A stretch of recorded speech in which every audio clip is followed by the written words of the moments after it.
Welcome, everyone. We should have a very exciting session. This is a very interesting topic, which will be the Responsible Endowment Project. And my name is Steve Saccone, and I'll be the moderator for this session. So I'm just going to take us through a very brief introduction, a little bit about how I became involved with this, a little bit about the project itself, and I'm also going to introduce the students. So let's get going here. So a little bit about how I became involved with this particular project. In 2012, I attended the CARSI Social Innovation Internship Showcase. And so this was a showcase where the students presented on their internships, the students who were involved with the CARSI Institute's internships. And these internships basically use business-based, you say market-based strategies to help real companies solve some issues related to social or environmental problems.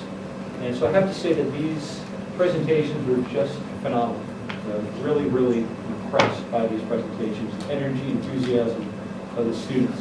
One of the presentations had a particular interest for me because it was with PAX World and with Julie Gordon. And so PAX World is one of the innovators in this type of area. And so that presentation was by Austin Bray, who's going to be one of our presenters today. And so during his presentation, I learned about the things that he was doing with his internship.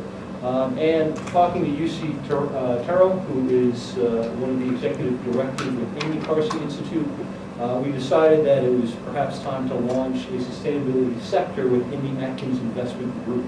The Atkins Investment Group, if you're not familiar with it, is a student management investment fund. They have about $140,000 or so dollars in there of real money that they invest in various companies.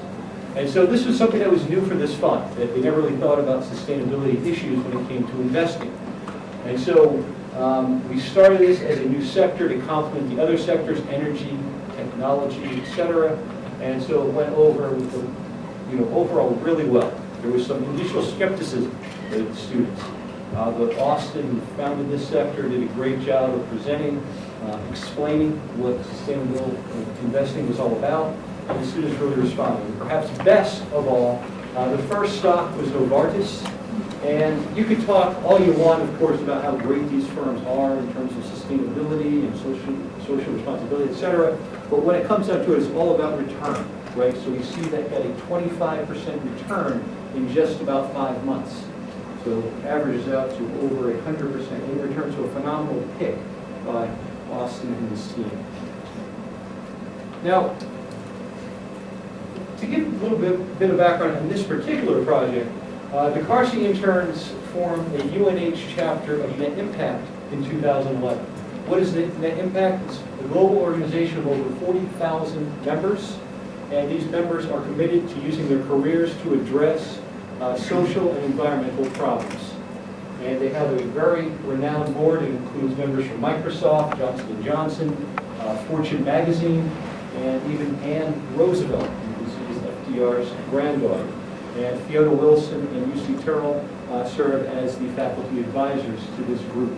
Now, this particular year, the Net Impact students, including the ones who are going to present to us today, looked at some issues and they decided that there was a gap between how UNH invests its own endowment and its sustainability goals at the university.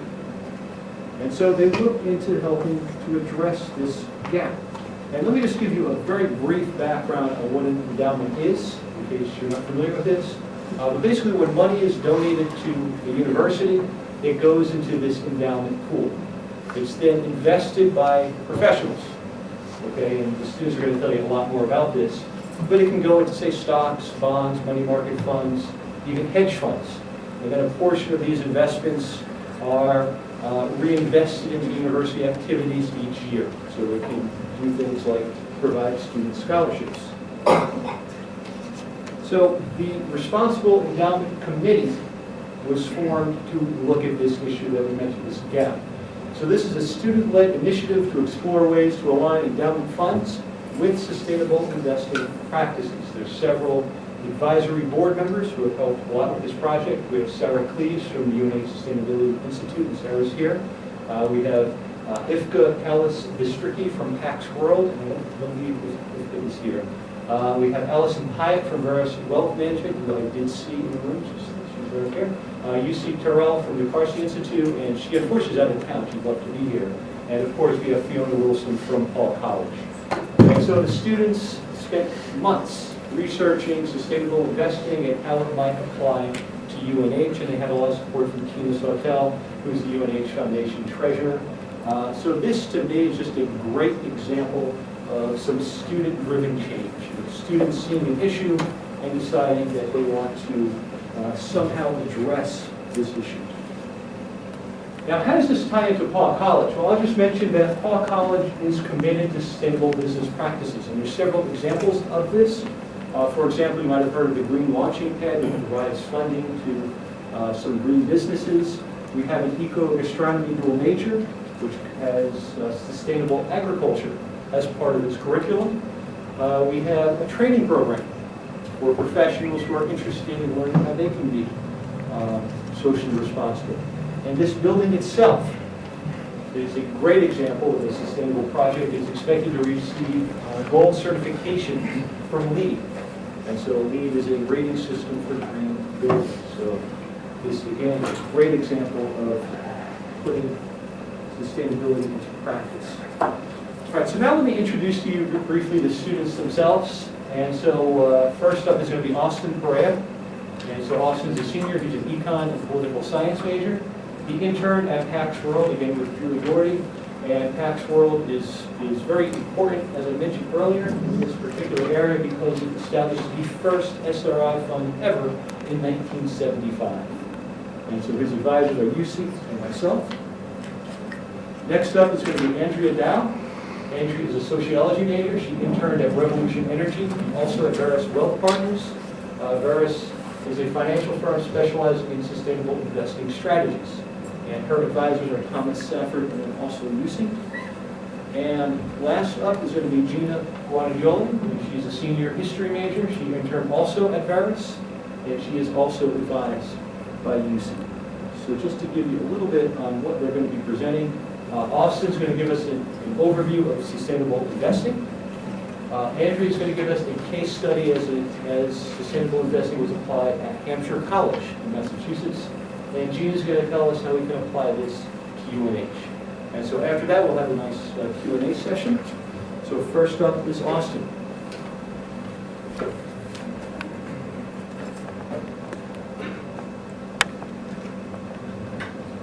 Well, thank you everyone first for coming today.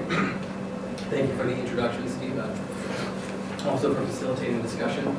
As Steve said, my name is Austin Prey. I'm an economics and political science major here at the university. And today I'm going to be talking about the emergence and current state of sustainable investments. A lot of research that I've done through the Atkins Investment Group as part of our investing in sustainable companies, looking and really analyzing sustainability criteria in regards to investment. So just a little overview for how the presentation is going to be formatted today. First, we're going to go through a history of sustainable investment. It's a very rich history. And go through some terms and definitions that often get misconstrued when we talk about this. It's very important to differentiate between the different types of sustainable investment. Then we're going to be talking about trends within this type of investment, performance of these types of funds on a security basis, and then finally, importantly, materiality. That is, how do these sustainability factors materialize in financial gains? And then we're going to go through some conclusions and dispel some myths about what we've observed and what I've observed through my research. So just an overview of sustainable investment. Sustainable investment as a concept has really been around since the inception of finance in the 1500s in the form of ethical investing, or which would be commonly referred to as socially responsible investment. This type of investment utilizes an exclusionary screen, and in this respect, it's called negative screens. So just to give a little background, this really was the state of sustainable investment for a very long time, even up until a few years ago. As you can see, in 2001, sustainable investment was very much described as ethically driven, not so much based on strategic rationale, but driven by values, driven by ethics. It was based on what a company's activities are, so excluding particular sectors depending on what those companies were involved in. A common screen would be a Catholic screen, that is Catholic pension funds or maybe Catholic institutions not investing their funds in, say, alcohol and tobacco. So in that regards, it is an exclusionary screen up until 10 years ago. And also another form of this would be called divestment. There are a lot of divestment movements in the 70s, divestment from South African apartheid. More recently, we've had divestment from the Sudan with the Darfur genocide. And on campus today, we have the Student Environmental Action Coalition attempting to start a campaign to divest UNH's foundation from fossil fuels. These are all types of social responsible investment that are very much ethically driven, driven by values. This is the industry itself has really evolved in the past few years to be much more of an investment strategy as we see today, and based much more on a strategic rationale than an ethics-based or values-driven. And it's based on how sustainable a company's behaviors are, not excluding a sector because it's in, say, energy or or in the alcohol sector. So in that respect, it's inclusionary. It includes all sectors of the economy, but seeks to find the leader in the industry, the best in class, I say, in terms of environmental, social governance, which is a phrase you'll hear me say throughout the presentation. These ESG screens, which really determine how sustainable a company's behaviors are. Through this, ESG managers are using stewardship and engagement to use shareholder advocacy and proxy voting to really make sure that these companies' activities are sustainable and that they stay sustainable. As opposed to earlier social responsible investment, it's very much based on value as opposed to value. So driving financial value without necessarily hindering a social or environmental value. And it is the full integration of these environmental, social governance factors. As you can see here, the latest timeline is what we call a positive screen. You'll hear that term a lot. ESG investing using a best-in-class approach and a positive screen to look at who are the leaders in terms of their sustainability, performance, and disclosure. So just to sum these up and give a side-by-side comparison, social responsible investment, very much ethics-driven, values-led, excludes sectors based on their activities. Think divestment from South Africa, Sudan, Israeli occupation of the Palestinian territories, and most recently with Bill McKibben's 350.org nationwide campaign to divest fossil fuels from university endowments are all forms of socially responsible investment, as opposed to this newer, nuanced form of sustainable investment in the ESG investment, that is an investment-led rationale, looking at how to mitigate risk factors that are inherent in companies that are, say, very pollutant or that have a bad worker safety record. So this includes all sectors and seeks to be a best-in-class analysis. Think innovation of leaders in like General Electric and Whole Foods Market, who are really leaders in terms of sustainability. So when we're looking at these ESG factors, and what managers are looking at is very much things like climate change. How is a company trying to actively reduce its greenhouse gas emissions? Or say, how is it trying to actively reduce the amount of water it uses? Say, for our company, Novartis, it has really good water management system. They've been actively reducing the amount of water that they use to produce their pharmaceuticals in the past few years, which obviously has some long-term cost-saving benefits. For the governance aspect, things like countering bribery, ensuring a company has strong anti-bribery policies, especially when this country is, this company is a multinational company and has a lot of operations in developing countries where legal institutions are not as strong as they are in the West. Countering bribery is especially important for these companies. Corporate governance is a factor that really pervades through every sector. Making sure that the board has independent leadership, making sure that there's not too much centralization of power is all very important. And then finally, looking at the social aspect, things like supply chain labor standards and human and labor rights, ensuring that a company has very strong worker safety record, is trying to actively reduce their incidences of accident. Not only because we think it's socially responsible, but because there's also some regulatory risk that comes with that, some litigation risk that obviously is inherent in that. So just to go through some terms and definitions that are commonly used in the sustainable investment realm are ESG investment, like I've noted, but also you'll hear terms like responsible investment, SRI, values-based investment, ethical investment. And unfortunately, there's not as much consistency as we like with these definitions across the board. Sometimes they're used synonymously, while sometimes more professionals will differentiate. between these terms. For our intents and purposes, when I refer to ESG, we're talking about this best in class as opposed to the exclusionary SR. And the reason we've chosen this ESG definition is because a lot of investment advisors are actually looking at this. The United Nations Principles for Responsible Investment was an initiative started, it's essentially a pledge by asset managers all around the world to integrate ESG considerations into their investment analysis and decision making. They define sustainable investment as the concept of meeting present needs without compromising the ability of future generations to meet their needs, encompassing social welfare, protection of the environment, efficient use of nature's resources, and economic well-being.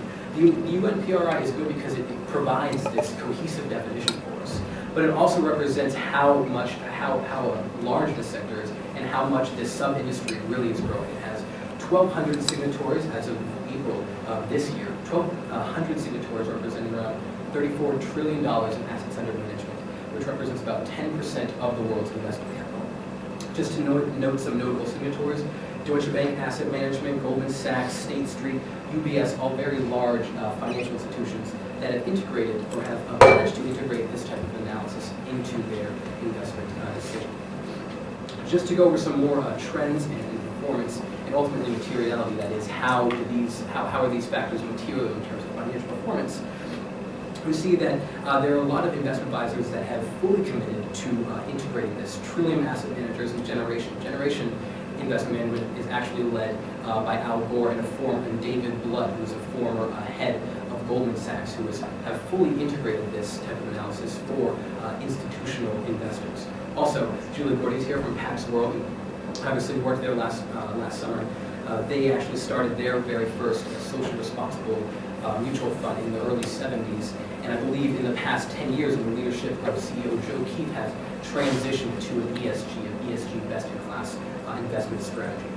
Also, what's notable is that investment research in this area is being led by very large investment banks and financial institutions like Goldman Sachs. GS Sustain is the ESG research department for Goldman Sachs. It looks at relevant sustainability factors for a sector-by-sector analysis.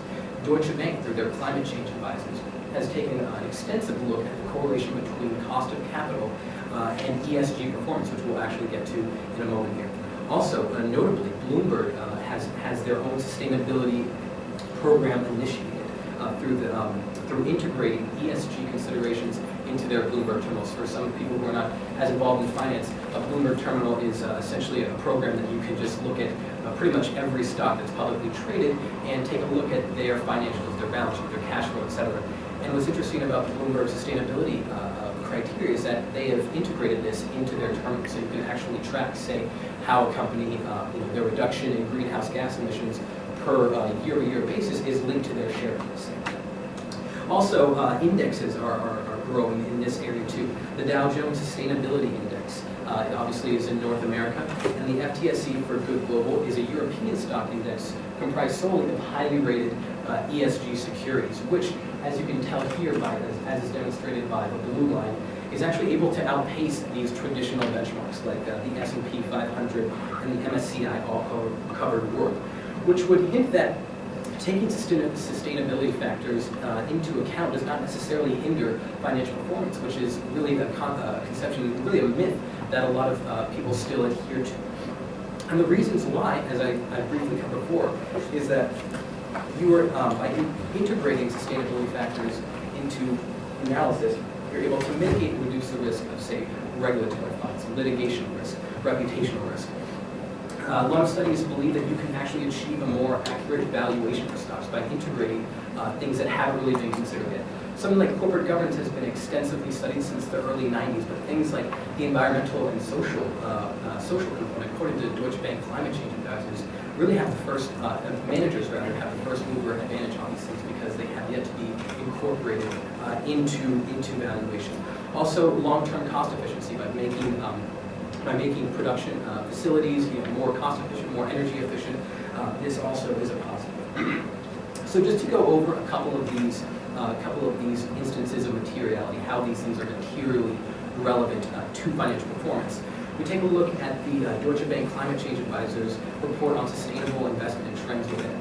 As we can see in this slide, this actually tracked the correlations, a meta-study of peer-reviewed journals and academic reports that looked at the correlation between strong corporate commitment to ESG and lower cost of capital. As you can see on the left-hand side, 14 studies found a positive correlation between these two, and other studies looking at market-based and accounting-based performance largely saw a positive correlation between strong ESG policies and stronger financial performance. So just to take a look at one of these particular studies, in noting the environmental factor, we find that firms that have net environmental concerns are charged a higher interest rate than bank loans. And banks seem to be concerned about environmental issues that are already regulated, as well as issues that have yet to be regulated. So things like hazardous waste and emissions of toxic chemicals are things that are already regulated. But CO2 emissions and a lot of greenhouse gas emissions are things that have yet to be regulated. Some places in Northern Europe, like in the Scandinavian countries, have already started to tax, say, carbon. So financiers and banks are actually using a company's current policies on greenhouse gas emissions and on things that are not regulated as a gauge of how capable a firm is of being able to adapt to impending regulation.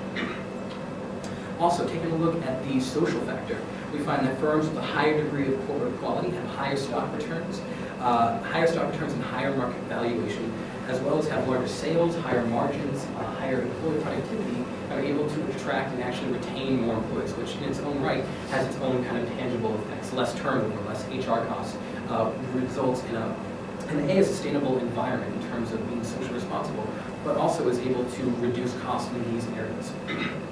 A look at the governance factor, and specifically in regards to bribery. Like I mentioned earlier, large multinationals have a significant exposure to bribery due to the fact that they have a lot of operations in developing countries with legal institutions that are not as strong as, say, in the West.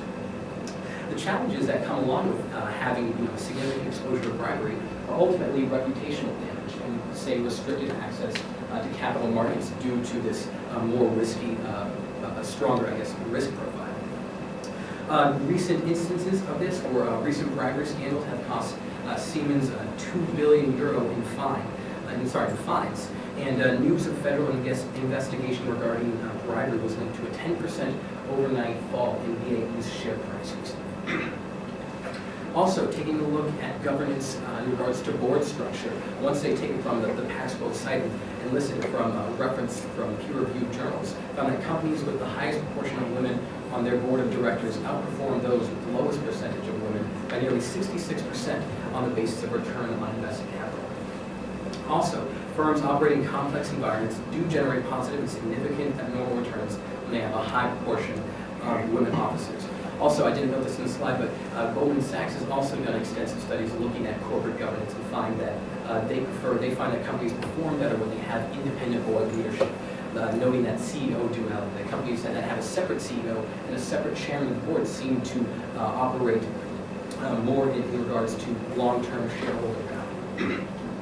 So with this, there are also some research limitations of ESG. One of these, and the most significant probably being the classic correlation versus causation argument. So a lot of these research reports and a lot of these journals do indicate correlation through it, but that does not necessarily imply causation, which is just the trouble sometimes when you're looking at research. So essentially there could be some other factors other than just strong ESG strategies that are leading to variance in their performance.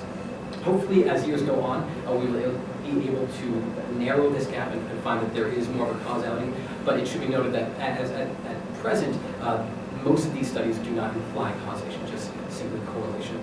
Also, another issue is that there are actually limited years of data that are tracking this type of investment.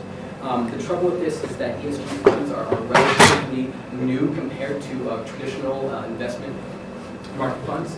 And also a lot of these reflect a break from exclusionary SRI funds. So a lot of funds that were socially responsible have changed their strategy in the past few years to reflect their transition to an ESG strategy as opposed to an SRI exclusionary strategy.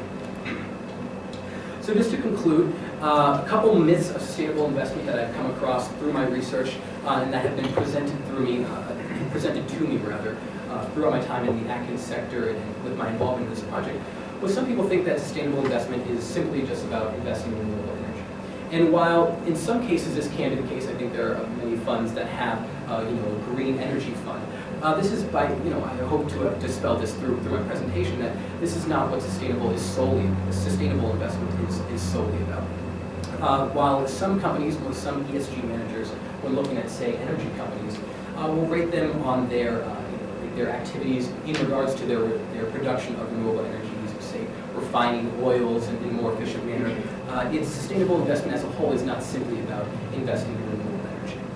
Another thing that is, another myth rather that I've come across is that investing in socially and environmentally responsible companies may be ethically responsible, but it is inconsistent with fiduciary responsibility.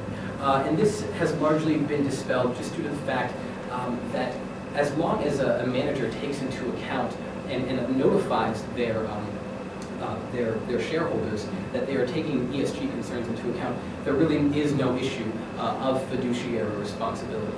And what I mentioned earlier, that the UNPRI, the United Nations Principles for Responsible Investment, has around 1,200 signatories that have integrated, who have said they're going to integrate these concerns into their investment analysis, and no legal action has been taken against any of these investment advisors for trying to reduce this inherent risk from environmental, social governance, regulation, and litigation. And another more pervasive myth is that they say that sustainable investment limits the potential universe of investments. And while this is not necessarily a myth in itself, I think it needs to be put into context. Because any limit on investment mandate can limit returns, and the fact of the matter is that a lot of traditional investment advisors actually do integrate some type of, adapt some type of investment strategy. Some companies, some managers seek to invest in companies with low PE multiples, look to invest in companies that are, seen to be undervalued compared to the market.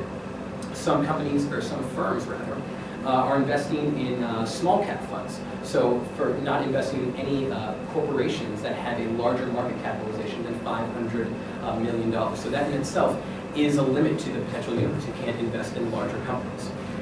In some respects, some people, retort to that that's a financial concern. That's not has anything to do with sustainability. I recall a couple months ago, though, we had a lady come into the Atkins Investment Group and talk about her investment strategy.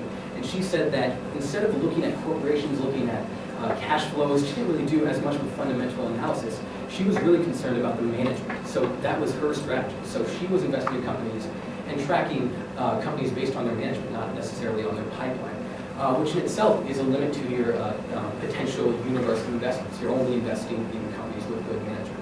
So in that same respect, we regard an ESG investment as absolutely limiting the potential universe of investments, but by mitigating this regulatory, litigation, reputational risk, we're trying to limit it to companies that we believe are hedged to deal with these risks well. Also, another myth is that saying investing sustainably means low returns on investment. And the context here also depends. So from the fund level, as I've demonstrated from the FTSE for Good Global, this kind of depends. I mean, performance data will suggest that it does not.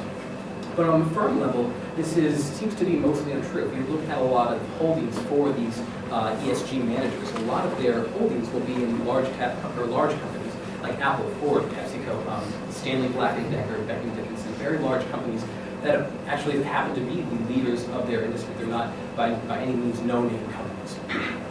So just to conclude, ESG investment is very much, or sustainable investment is very much a rapidly growing sub-industry.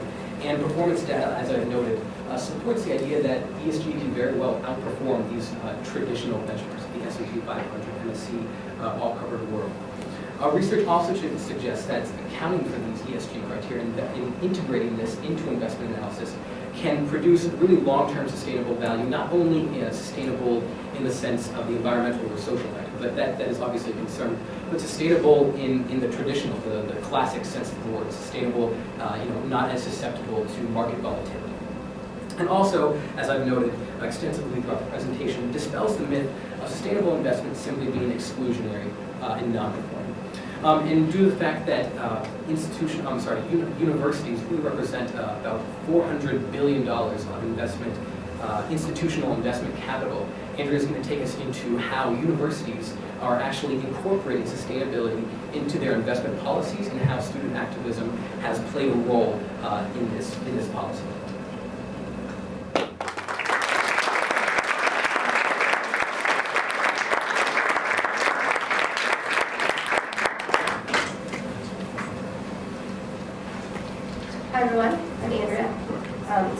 as we have learned from Austin, ESG investing is growing rapidly and becoming more mainstream. The next two presentations will look at how ESG is relevant in the space of universities and colleges, and how student organizations and student movements have pushed these policies to fruition on college campuses. So just an overview, I'm going to touch on student movements and divestment, discuss a few research questions, look at ESG investing at Hampshire College, and conclude with some common themes. So, first of all, how did student movements and other institutional forces lead to the development of Hampshire College's ESG investing policy? Secondly, what impact has this policy had on their institution and its stakeholders? So just a broad history of student movements. In the 1970s, students initiated a call for institutions of higher education to divest or withdraw their funds that maintained operations in South Africa. By 1988, 155 universities had divested partially or fully, totaling over $300 million. Similarly, in Sudan and Israel, these types of divestment campaigns were pushed by students in a similar fashion. More recently, students have been increasingly concerned with the effects of climate change, and over 200 universities have joined 350.org's Do the Math campaign, which continues to look at exclusionary screens. The campaign's website states that the ask is to have schools immediately freeze any new investments in fossil fuel companies and divest from direct ownership of fossil fuel public equities and corporate bonds within 5 years.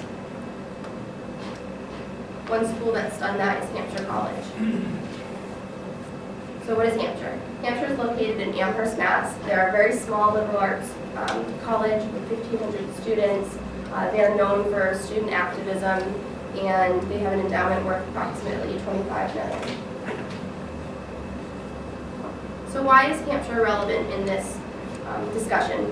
Firstly, because Hampshire shares the same investment advisor as UNH, Prime Buckles, which is located in Portsmouth, New Hampshire. Secondly, their environmental social governance factors are directly embedded within their strategic plan and their mission statement. And thirdly, they have a strong culture of sustainability, as we do here at UNH. So just a few key dates to look at.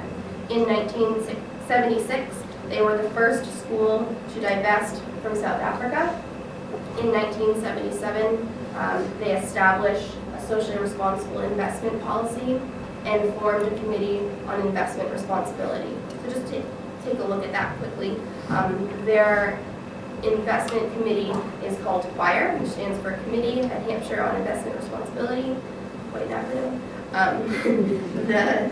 It is a subcommittee of the investment committee, and it makes recommendations to that committee that are then brought to the board later on. So it's made up of 2 student representatives, 2 staff, 2 faculty, as well as members of the board of trustees. In 1994, their policy was updated, and in 2011, it transitioned over to a broader ESG policy. So this brings me to the first research question. How did these movements lead to the development of this policy? Well, between 2006 and 2008, a student group at Hampshire College called Students for Justice in Palestine requested that the Board of Trustees divest from 6 corporations that were investing in Palestine.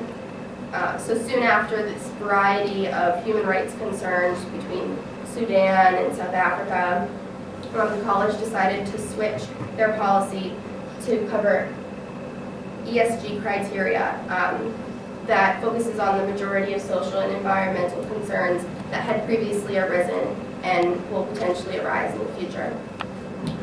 Their Director of Communications, Elaine Thompson, is quoted saying, "Of course the goal when investing is to optimize financial return, but we have found that having these established procedures to keep social responsibility in the forefront of investment decisions at all times serves Hampshire's educational mission and values more effectively than wrestling with individual issues as they arise." So to take a closer look at their policy and what they actually incorporate within their investment strategy, they sort of, as Austin briefed us on, they favor companies that provide beneficial goods and services, maintain fair labor practices and a healthy work environment that demonstrate innovation for environmental protection and provide a benefit to their local community and to society at large. Alternatively, they will disfavor companies that make nuclear, biological, or conventional weapons, operate with companies that have serious human rights violations, engage in unfair labor practices, discrimination, or occupational health and safety concerns. So this brings me to talk about what impact this policy has had on the institution and its stakeholders. What I can say with distinction is that they've received some serious recognition from notable news and reporting sources such as the New York Times and the Chronicle of Higher Education.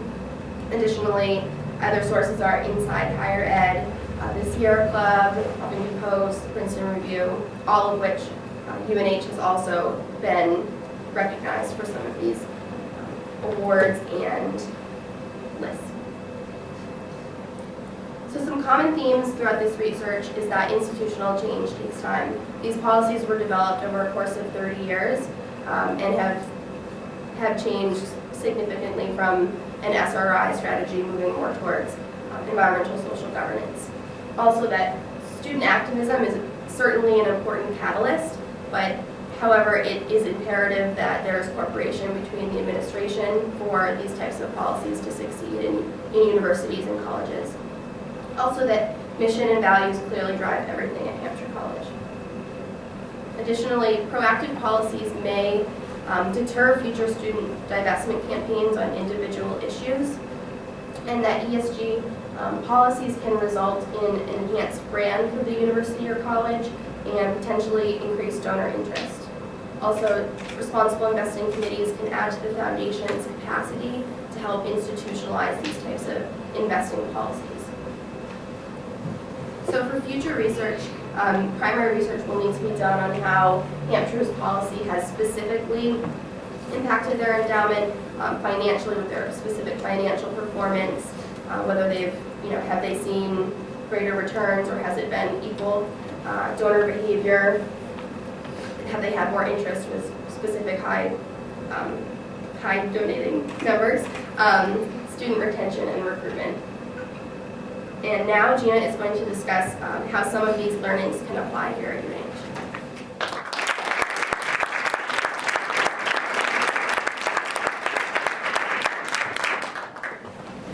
Hi everyone. So we've heard earlier in this session about ESG investing and sustainable investing from Austin Correa, how it's really gaining traction within the investment market. Then Andrea narrowed the funnel down for us about institutional investing at Hampshire College specifically and their socially conscious investment policy. And today I'm going to bring it back down right here to the LEED certified Paul College with recommendations for sustainable investing at the University of New Hampshire. The contents of this presentation are going to include an introduction to the UNH Foundation briefly and also a little bit more about the benchmarking methodology I used, particularly the STARS rating system and how UNH and its comparison peers look at institutional investing. Then finally, we'll move into options and recommendations. So the UNH Foundation was created in 1989. It was incorporated to provide private support from donors to the University of New Hampshire, a public institution. Over that time, through the diligent work of development staff, donors, and members of the foundation board, it has grown to $128 million as of fiscal year 2012. The UNH Foundation is overseen by the board of directors who work with investment advisor Brian Buckles. As Andrea mentioned, they also advise Hampshire College. And they work to create and invest this portfolio in a variety of things such as equities, real estate, Steve mentioned some hedge funds as well. And then these investments the return on these are generally invested back, a portion of that into the university.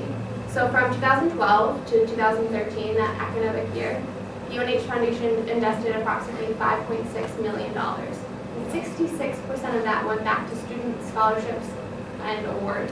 So it's really an important aspect of how the university provides for its students.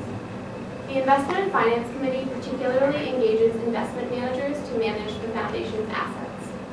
And as Andrea had spoke about, this UNH Foundation doesn't exist in a vacuum. It's part of current events and history.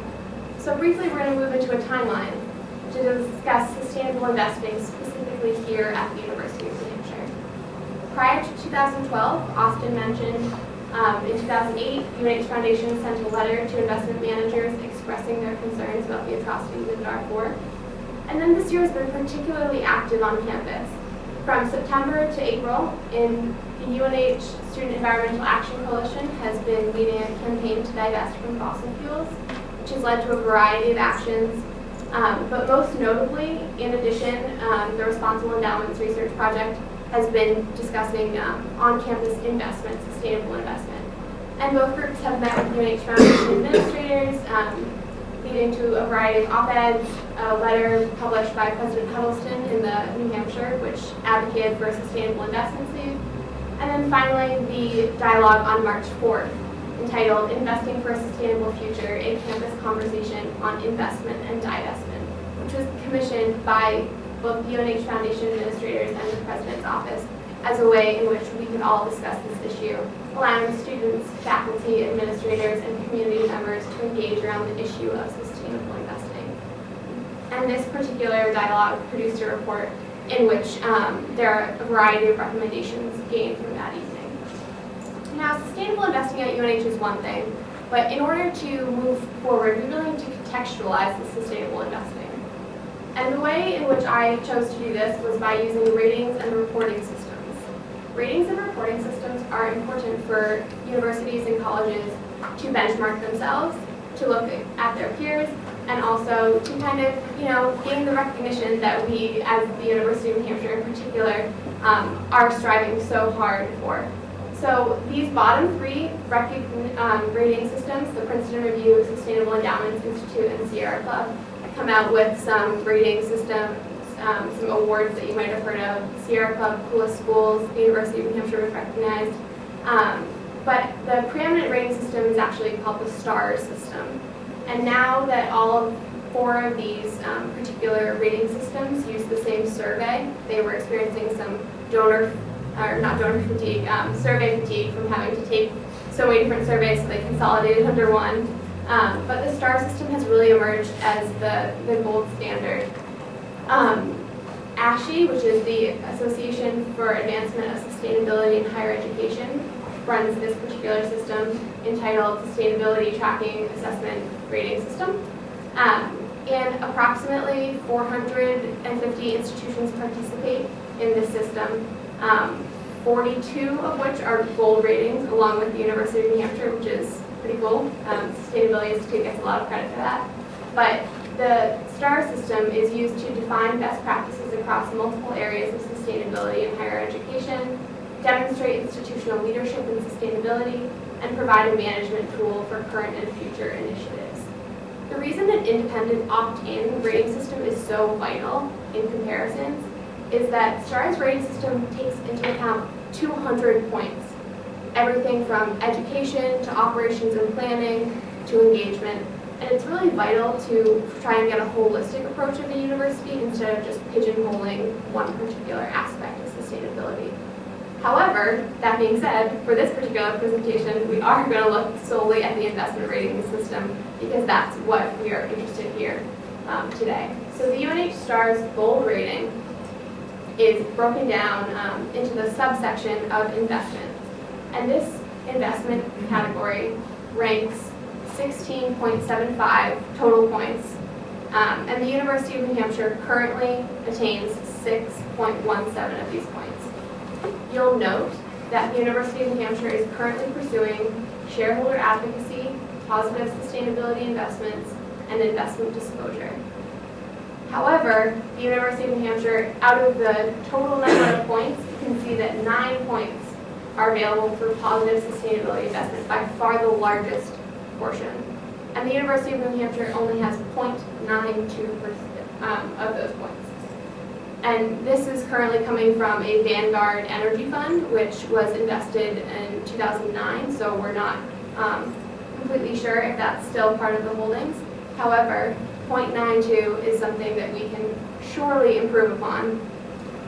And the way that we can know we can improve upon these things, one of the ways, is by looking at the UNH comparison institutions. Now, there are 8 comparison institutions that the University of New Hampshire has selected for itself. You'll note that most of them are in the Northeast or Mid-Atlantic region. They're 4-year doctoral institutions, and they're mostly public land grant. These institutions are selected every year. The University of New Hampshire, along with 7,500 other public and private higher educational institutions, must submit comparison groups to the U.S. Department of Education in order to get statistics back, kind of compare yourself to other institutions on terms of cost of school, financial aid available to students, salaries for staff, other aspects. And the UNH comparison institutions were what I chose to use as a benchmark for sustainable investing.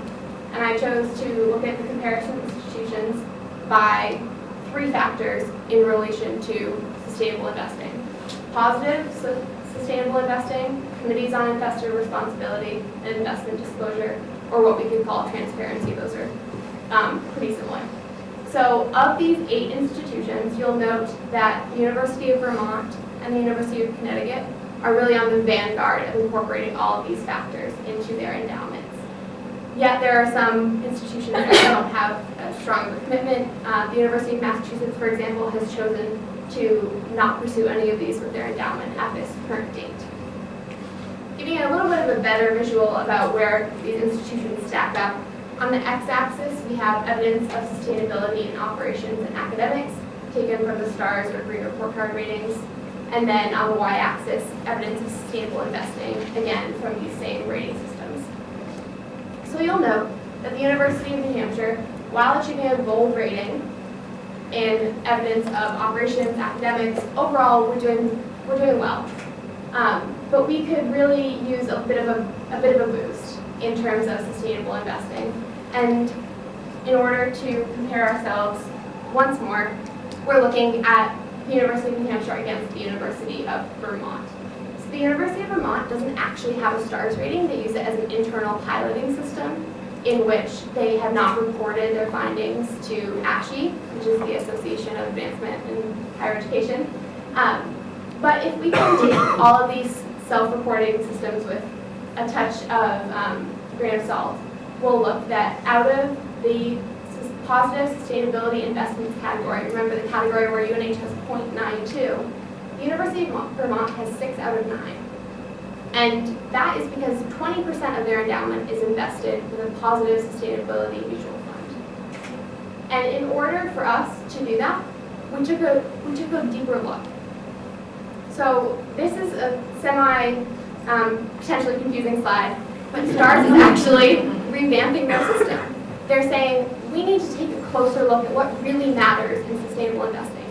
Is it shareholder advocacy, or is more of what matters that principal sustainable investment, investing your endowment sustainably? So STARS 2.0 has redone these investment criteria, and they're putting 12 points on sustainable investment. If we kept our current 0.92, we would get only 1.2 points in that category. We don't have a committee on investor responsibility as of late, so we're not getting points from that. And investment disclosure, while the UNH Foundation is incredibly motivated to do this, they have their 990 statements online, they have their asset allocations, they've done a great job publishing annual reports. STARS is now saying that's not enough. We want a once yearly snapshot of what you're actually holding in your portfolio.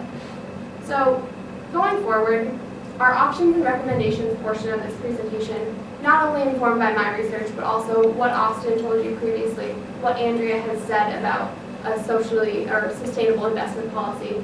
How should the UNH Foundation approach integrating sustainable investing into the endowment? And this has really become a topic over the course of this year that has had a lot of support from students. alumni, faculty, and staff. So we're also taking into account the dialogue, the investing for a sustainable future. We want to make sure that this is on UNH's mind for years to come. So just to reiterate, STARS 2.0 investment criteria, sustainable investing, Committee on Investor Responsibility, and investment disclosure. So the potential to institute an opt-in sustainable investment sleeve should really, the UNH Foundation should be commended for their efforts in taking the lead on this and really seeing what a sustainable investment sleeve could look like. The pros of an opt-in strategy, where donors would, if you're donating to the UNH Foundation, you would check a box saying, I want my donation to be invested under these ESG sustainable investment sleeve criteria, or that it accommodates donors' interest in sustainability, ESG, and maximizing the impact of their gifts.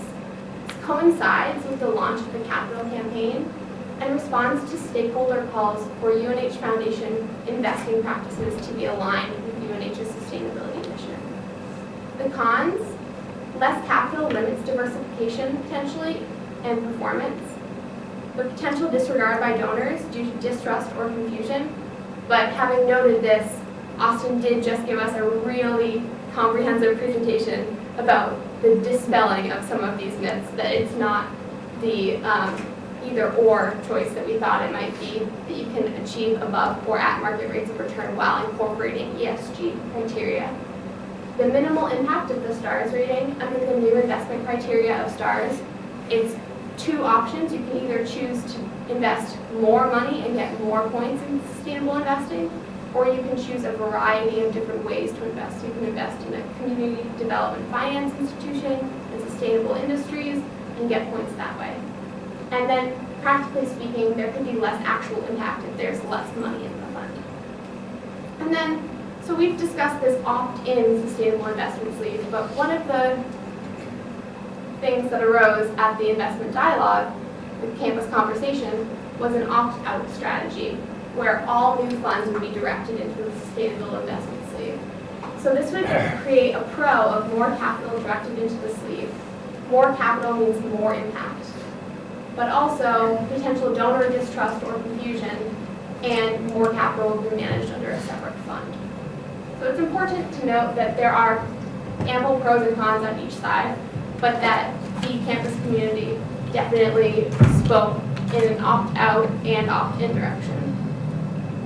And then moving into creating a committee on investor responsibility.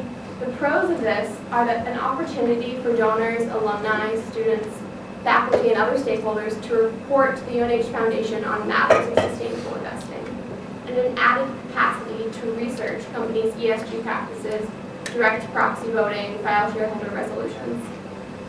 So this is kind of similar to what Choir would have been like in Andrew's presentation at Hampshire.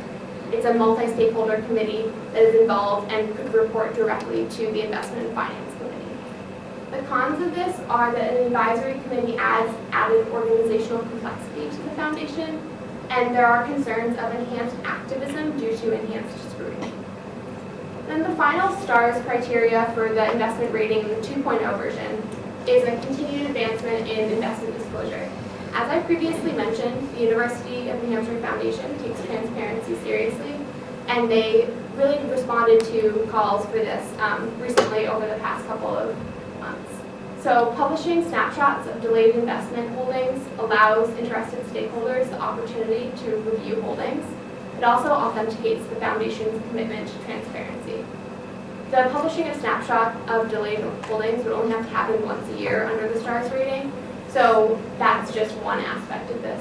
And then the cons are just concerns of diminished competitive advantage through the exposure of their investment strategy, concerns of enhanced activism due to enhanced scrutiny, and the potential for increased solicitation from fund managers.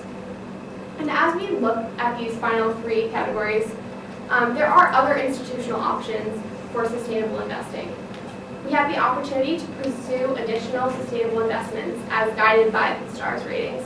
So community development finance institutions, as I mentioned, New Hampshire has one of the top-rated community development finance institutions in the nation, the New Hampshire Community Loan Fund.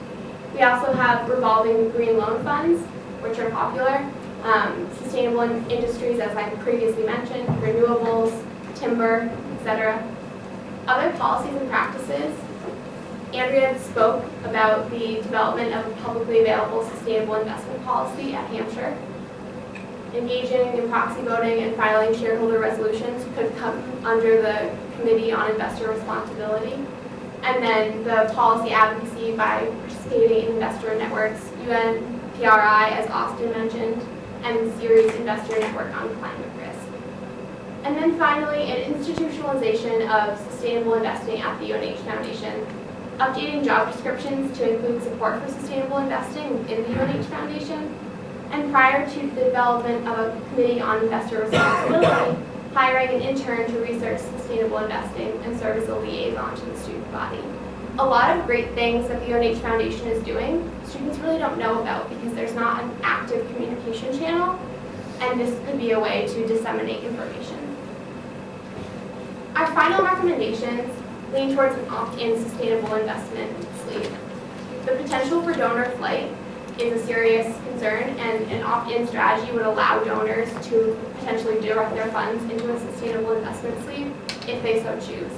However, it's important to note that this can only happen if donors know about the fund. So, for example, at Brown University, they have a social choice fund, and over the course of the first year of implementation, not a single dollar was donated. So we really need to make sure that this fund has the active publicity that it deserves. A Committee on Investor Responsibility would support not only students, faculty, staff, donors who are interested. It would help the UNH Foundation learn more about sustainable investing and ways in which it could be implemented right here in New Hampshire. And then the final aspect, that transparency, that investment disclosure, the UNH Foundation is well on its way, and the publishing of once yearly investor holdings is an act that would really solidify that. Finally, we just have a quote. UNH is distinguished by its commitment to high quality of undergraduate instruction and a strong sense of responsibility for this place, a commitment to serving the public good, and our emergence over the past decade as a significant research institution. This sense of responsibility, of commitment to serving the public good, can really be catalyzed in tangible form by implementing a sustainable investment strategy. We really thank you all for coming today, for giving us your ears, and for listening to these presentations. So, thank you.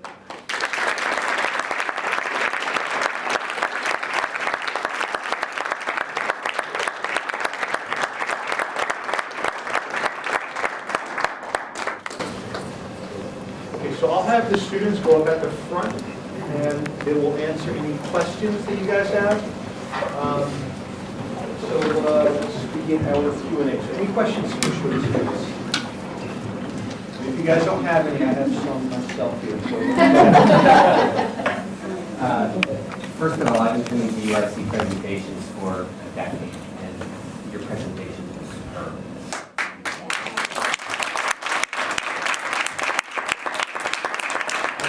A really nice progression in integration. So Gina, I want to push back and talk more a little bit about the opt-in option. In the cons, you had that there would be additional confusion. And I guess as I was thinking about this issue, that actually when you were talking to donors, there would be the opportunity to actually say, we're doing this for a reason because it meshes with our values. So I'm wondering how you mesh that sort of approach from talking to donors and why there would be confusion. And then the second part of that is you mentioned when you finished up this notion of donor flight. And I wonder if you thought about the potential for the exact opposite, that this would actually attract donors because we're standing and living by our values.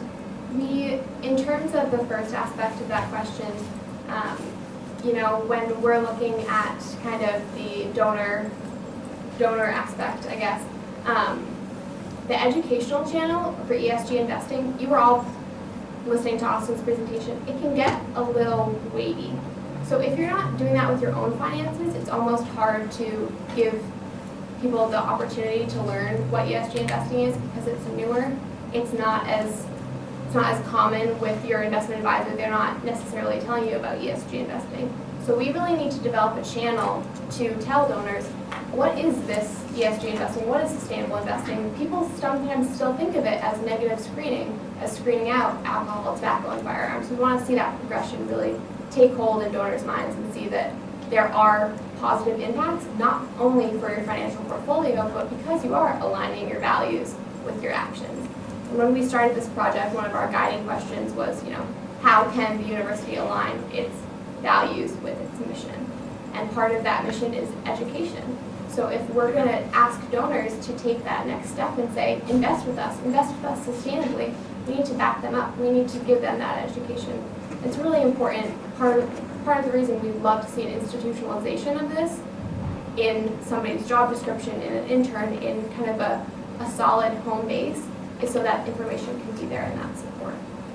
Just to add to that, like I said, the industry itself, the sustainable investment industry, is really growing rapidly, and I think as time progresses, we're going to see a lot more people asking about this. We actually had our Atkins URC presentation today, and I just said a little bit about the sustainable investment sector, and a kid came up to me and asked, well, this is a future of investing. This is really what it's like. So I think in the younger generation, I think they are trying to take this into account. So I think we're going to see more movement in this direction as time progresses. Just a follow-up question to that. It seems like there is a pretty strong local student body contingent that is interested in sustainable investing. Has there been any research or surveys of the alumni and donor community to see if they'd be interested in UNH pursuing sustainable investing? I think we've talked about that, but there's definitely not to my knowledge, has there been actual surveys. To my knowledge, there have been no surveys, but I do remember in the New Hampshire magazine, or not the magazine, the New Hampshire newspaper, the same week that President Huddleston's letter to the university was published, there was also a letter written by several alumni who worked for a New Hampshire company who expressed their interest in the university increasing their awareness of fossil fuel investment. So that's not a particular survey of the entire kind of alumni community, but it was a notable element. I have a question on fossil fuel divestment. As the share value of fossil fuel stocks declines as other institutions choose to divest, at what point does UNH begin to lose money by divesting too late? Purely a finance question. And is anyone here at UNH considering that? I'm not positive. I mean, the trouble with the divestment issue is that not a lot of institutions. So, I mean, if institutions across the board, I only mentioned that it's only $400 billion, which obviously sounds like a lot, but in the grand scheme of things is not as big as we like to think it is. So, the trouble is that not a lot of institutions are divesting. Even Hampshire College only has an endowment of about $25 million. So that's just not as significant as we'd like to be. And of that, only about 3%, I would say 3 or 4% of their holdings were in were in fossil fuels. And them and Unity College, I believe, are the only colleges that have actually pursued this. So if it started going more in that direction, I think possibly the UNH Foundation would have to possibly rethink its policies. But I just don't think it's possible. I don't think that many institutions are actually going to divest where it will actually affect the share price. Essentially what happens, you sell a stock and then someone else buys it up for everything. So. And in addition, when you sell your stocks, you're then unable to vote your proxies or have shareholder resolutions, which is certainly something to consider. Go ahead. You'll have to excuse me, I'm not used to talking in public. I thought y'all did a wonderful job talking in public among your peers and among all of us. I did have a question, Hampshire College? Yes. But I didn't see Hampshire College's numbers within the presentation. And I can give you my name and phone number. I'd be interested in knowing how they rated, because sometimes in my world, it's the very simplest common sense approaches. They may be taking it and we may not be taking it. And if those numbers I saw, I might see the value of that opportunity. Are they available? Or Yes, they are available on the STARS rating, and I can certainly provide you with that information. There was one other question that came to mind when the gentleman was talking about. what happens when people start moving away from stocks. Is there any research that suggests that this new, and it may not really be new, it may just have a new name, ESG, if that approach is going to be more proactive towards protecting the shareholder value and maximizing the risk, and put the foundation well ahead of everybody else in the market? And I was wondering if you'd considered that research. Right, so a lot of the studies, a lot of the peer-reviewed journals that have come out related to finance investment talk about this correlation. Corporate governance as a component of ESG has been studied extensively on its own since really the early 90s. So these things like the environmental and the social aspect have not been as extensively studied.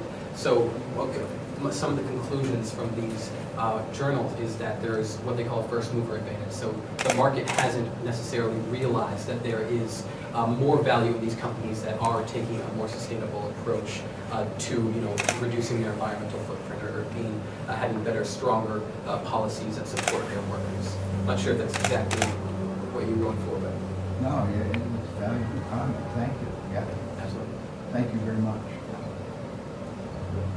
I really liked your the section about dispelling myths about sustainable investment. It was really informative, and I was wondering if you've noticed any kind of push to educate people about these myths outside of UNH and outside of what you guys are doing. One of the United Nations UNPRI principles is that people who are signing on to it, there's 6 major principles all about ESG disclosure, ESG performance, investing in companies based on sustainability. One of these is to integrate this. Actually, one of the principles highlights integrating ESG concerns into academia, using that as a part. Already, corporate social responsibility, as you find in probably any finance textbook that you have in a UNH course here, actually has a little bit about corporate social responsibility.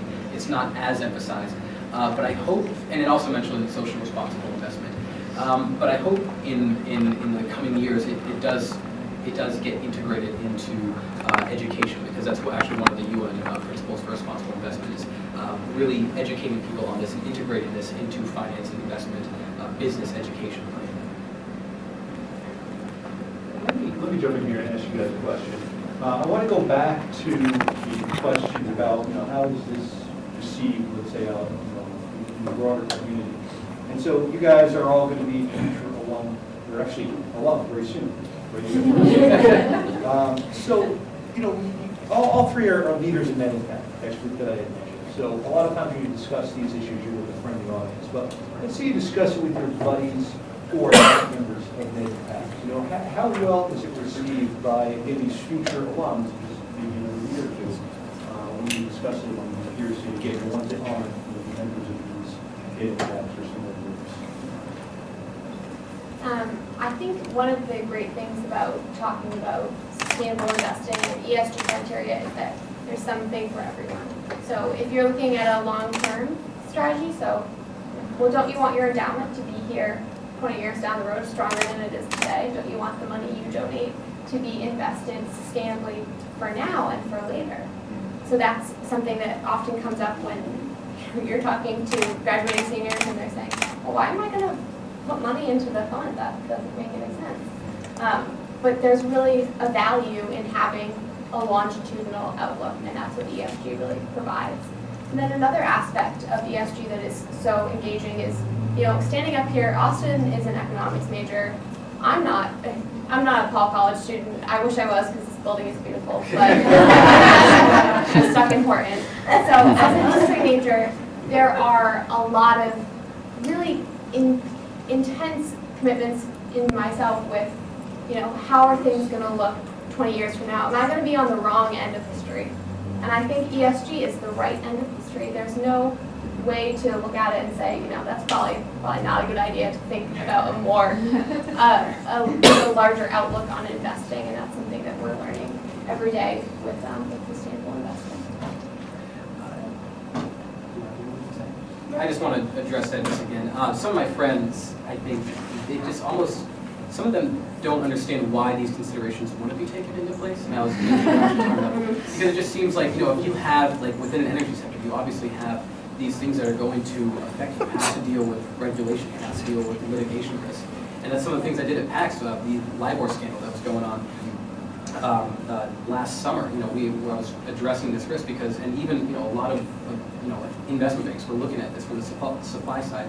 We're looking at how this is going to, affect. I think the fact that a lot of, financial institutions are looking at this, and large investment banks, large asset managers are looking at this is very indicative. Also, kids in the Atkins group. I mean, there was a reasonable amount of people I think that liked it this time, but I'm just getting more and more people who are approaching me about sustainable investment. Going back to what I said, the younger crowd I think is taking this definitely more into consideration. Okay, a couple questions about Fiona first, and then we'll go to you.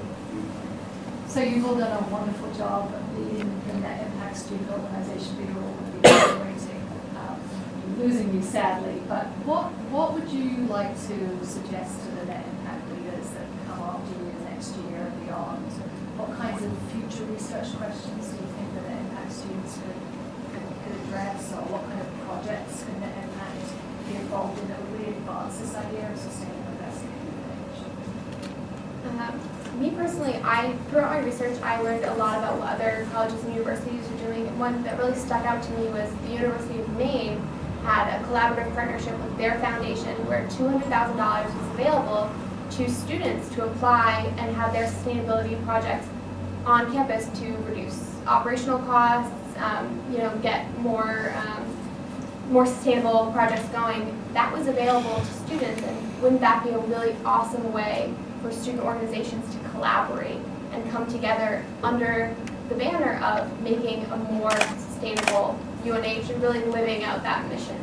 So that was one thing that kind of just stuck in my head as, well, that's kind of cool. But I don't know if anyone else would take that up. I think also there's potential for Net Impact members to continue some of the research further. Potentially, like I said, in my further research, hopefully contacting some Hampshire representatives to learn a bit more about what they've done and apply that here at UNH. There may be room for more collaboration with Net Impact and the foundation. I hope that the investment responsibility will be comprised of some Net Impact members. I want it to be really comprised of a lot of stakeholders at the UNH community. Hopefully, some Net Impact members will get involved in that and really do the research on how to best construct this so it's best representative of the UNH community. And secondly, obviously, because I'm doing the Atkins sector, I hope to see some Net Impact members really continue that. It was only pretty much I led the sector and then had two different financial analysts who did my traditional financial analysis while I did the ESG component.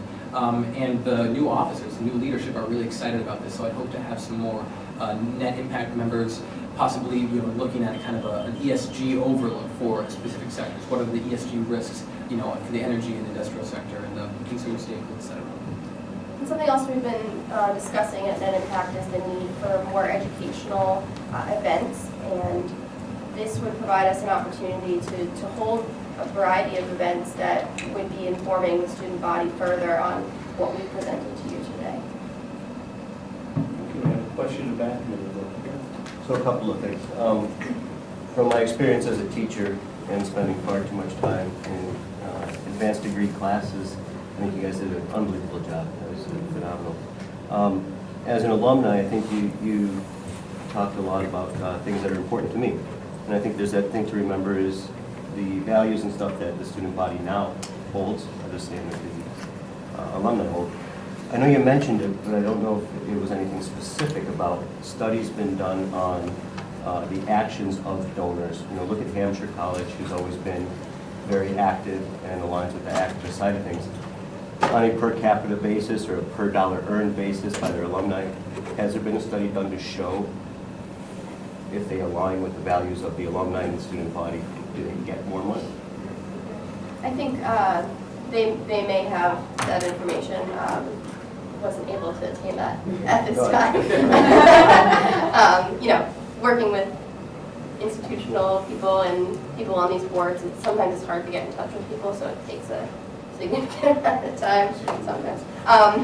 So I think that would be helpful to sort of compare that. And the only other thing I want to say is I work in sustainable investing right now, and your presentation about the overview of it and the challenges of it is right on the ball. It's the same thing that I deal with every day, and it's that education piece, and the way you described it was better than the way I see most describe it. It's true.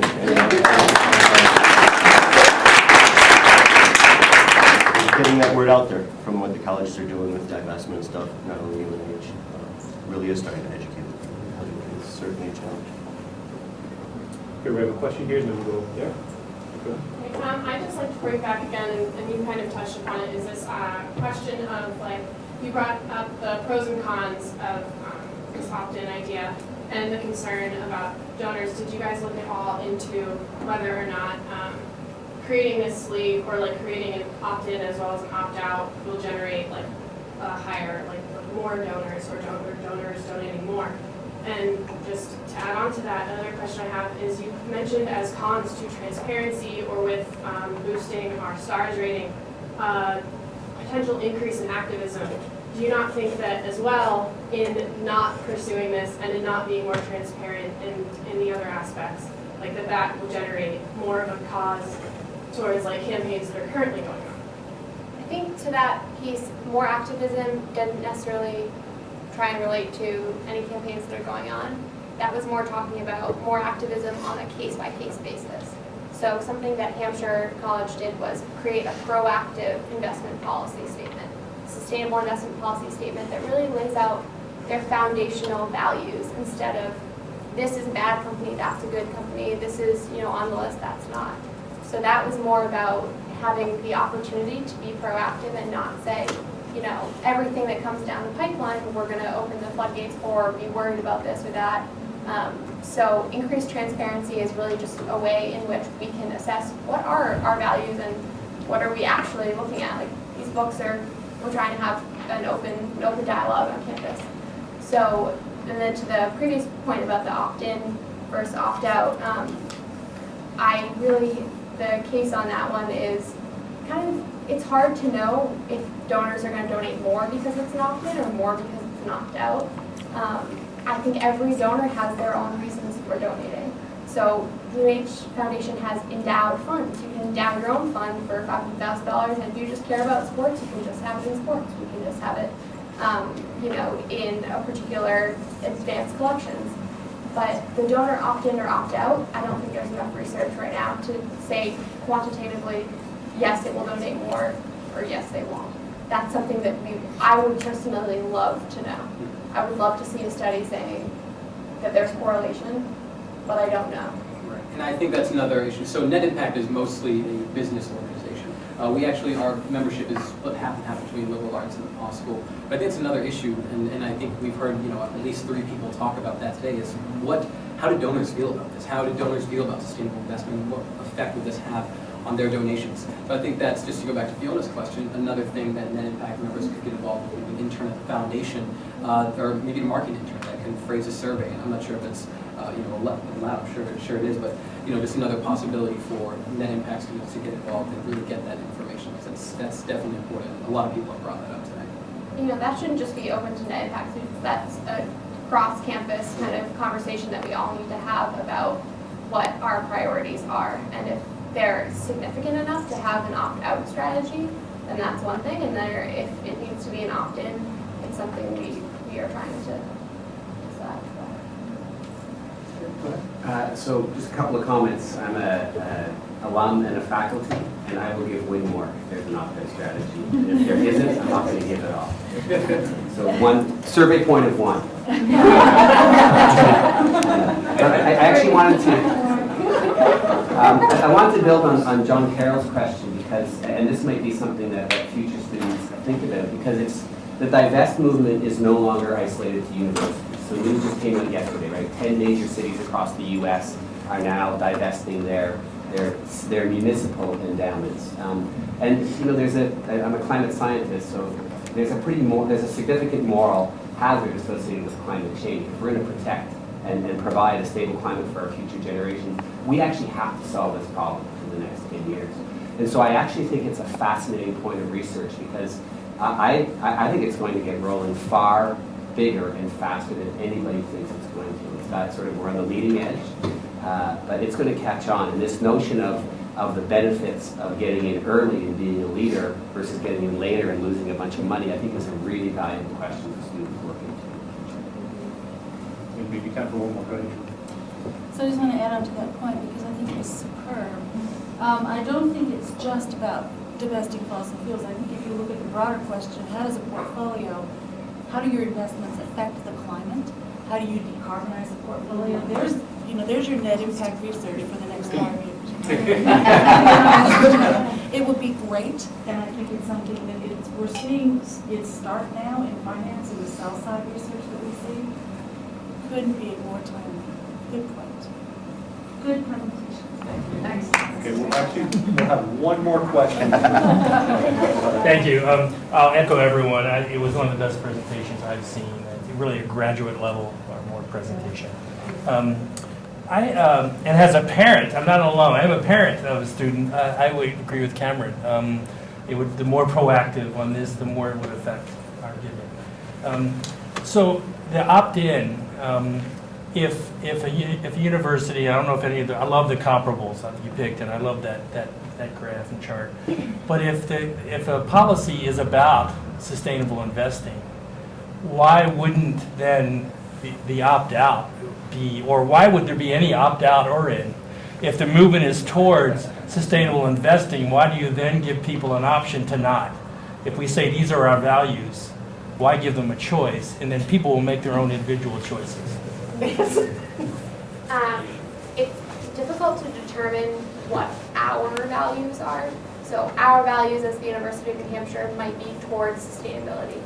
But there are such a diverse range of alumni, donors, and then opinions within the university, let alone the governance of the Board of Trustees of the UNH Foundation. So it's challenging to say either way. We had a hard time, honestly, deciding whether to say opt-in or out. And the personal, things set aside, deciding for someone else what their foundation donations will look like is just a quagmire.